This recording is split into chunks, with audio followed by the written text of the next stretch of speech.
દાદા દીકરો એકલા જ, લેડીઝ નામનું કોઈ નહીં. અને મમ્મી? છોકરો એક્સિડન્ટ મરી ગયો તો મમ્મી છોડીને અચ્છા.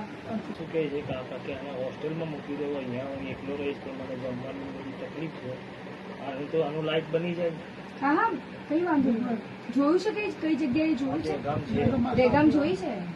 ભણવામાં કેવું છે તું? ભણે છે? ગમે છે ભણવું? આપણે એટલે હું સ્પેશિયલી અમે લોકો જે નિરાધાર, લોકેશન જોવા અમારા રાગીણીબેન બિપિનચંદ્ર સેવા કાર્ય ટ્રસ્ટ જે છે ને, એ એકદમ નિરાધાર માણસો હોય ને કે આગળ પાછળ કોઈ કરનારું નથી, ત્યાં પહેલા દોડે છે. બરાબર? જેને પૈસા ખર્ચીને તો બધા ટિફિન લઈ જ લેશે, પણ આપણને ખબર છે કે કોઈનું કરનારું જ નથી કોઈ, તો એવા માટે આપણે જગ્યા કે લોકાલિટી જોતા નથી. ક્યાંયથી બી દૂર છે તો દૂર છે, કઈ વાંધો નહીં, આપણે તમારી માટે અહીંયા બી આવીશું.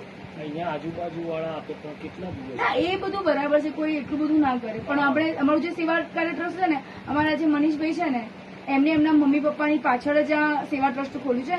અને અમારી જોડે ઘણા બધા સિનિયર સિટીઝન છે, જે કહેવાય ને કે કોઈ નથી જ, એ લોકોનું પહેલા કરવાનું. બરાબર? તો તમારા સુધી પહોંચાડીશું આપણે. બરાબર? ના દાદા, મહેરબાની, તમે અમારા સુધી આ લાભ અમને આપો છો તમે. અને મને આ છોકરાનું સાંભળીને થોડું એમ થયું કે ના ભાઈ, છોકરું છે, આપણે એની માટે બી કરીશું કંઈક સારું જ હોય છે. આપણે કેવું છે કે અમે લોકો ટિફિન છે ને 100 રૂપિયામાં આપીએ છીએ. જે લોકો કમાતા હોય, જે લોકો નોકરિયાત માણસો હોય, એકલા રહેતા હોય, એ લોકોના ત્યાં આપણે ટિફિન 100 રૂપિયામાં જાય છે, એરિયા વાઇઝ. નિકોલ છે, ઓઢવ છે, બાપુનગર છે.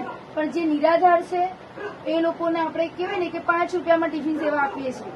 5 રૂપિયા એટલે કશું જ નથી. 5 રૂપિયા કહેવાના એટલા માટે કે સામેવાળી વ્યક્તિને એવું ના લાગે કે એ મફતમાં ખાય છે. બરાબર? એ વ્યક્તિને એવું ના લાગે કે મફતમાં ખાય છે. ભાઈ 5 રૂપિયા વાળું ટિફિન ખાઉં છું, બરાબર? પણ જમવાનું એ જ મળશે જે બહાર પૈસા ખર્ચીને જે લોકોને અમે લોકો 100 રૂપિયામાં આપીએ છીએ ને, એ જ ટિફિન આ બધાને આવે છે. બરાબર? કશું જ એવું નહીં કે આમાં અલગ ને આમાં અલગ. હું ઘરે નથી હોતી તો મારા ઘરે બી એ ટિફિન આવે છે અને મારા છોકરાઓ બી ખાય છે. એના માટે બી કોઈ જરૂરિયાત ને એવું હોય, તમે હોસ્ટેલને જોયું હોય, તમારી દીકરી છે ઘરે એવી છે તો કશો વાંધો નહીં, પણ તો બી એની પાછળથી કઈ જરૂરિયાત હોય તો કહેજો, આપણે એના માટે બી ઉભા રહીશું.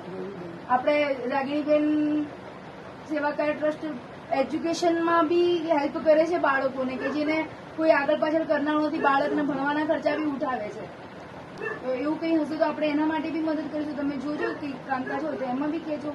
ટિફિન તો તમારે ચાલુ થઈ જ જશે, બરાબર? પણ એનું બી આપણે ભણવાનું બી આગળ જોઈ દઈશું, બરાબર?